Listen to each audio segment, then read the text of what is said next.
Nous allons voir ici quelques notions essentielles sur les couples acide-base.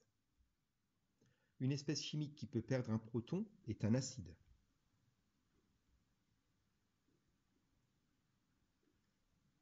Lorsque l'acide a perdu son proton, il devient une base.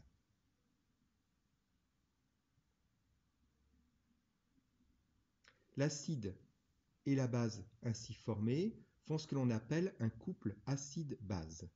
On écrit toujours l'acide à gauche de la barre de division et la base, bien sûr, à droite.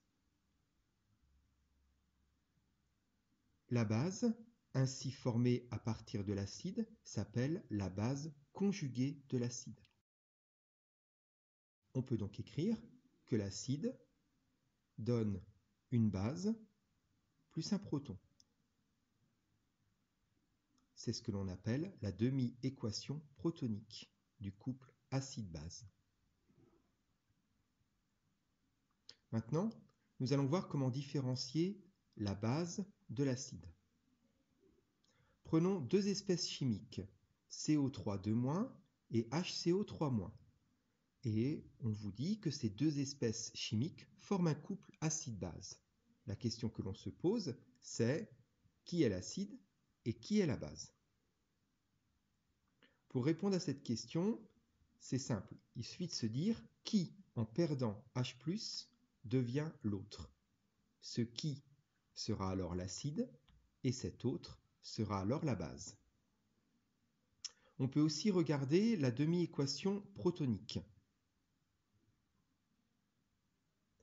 On voit donc que la seule solution, c'est d'écrire que HCO3- donne CO3 plus H+. En écrivant cette équation, on voit bien que rien ne se perd, rien ne se crée, tout se transforme. Si vous comptez, il y a un H à gauche, un C et 3 O, et à droite, il y a un H, un C et 3 O. L'équation est équilibrée. Donc, HCO3- est l'acide dans le couple et CO3 est la base.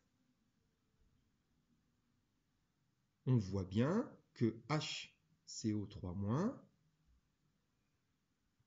en perdant un proton H+, devient CO3- une espèce chimique qui perd un proton est un acide, donc HCO3- est bien l'acide dans ce couple.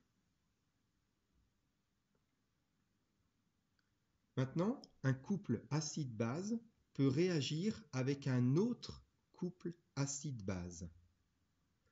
Prenons un premier couple, qu'on va voir ici sous la forme d'un couple que l'on va dire le couple violet, le couple numéro 1, et un autre couple, le couple orange, c'est le couple numéro 2.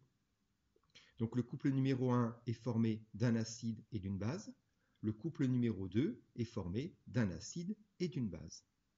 Ces deux couples peuvent réagir suivant l'équation acide 1 plus base 2. Ce sont les réactifs de la réaction chimique, vont donner des produits base 1 et acide 2.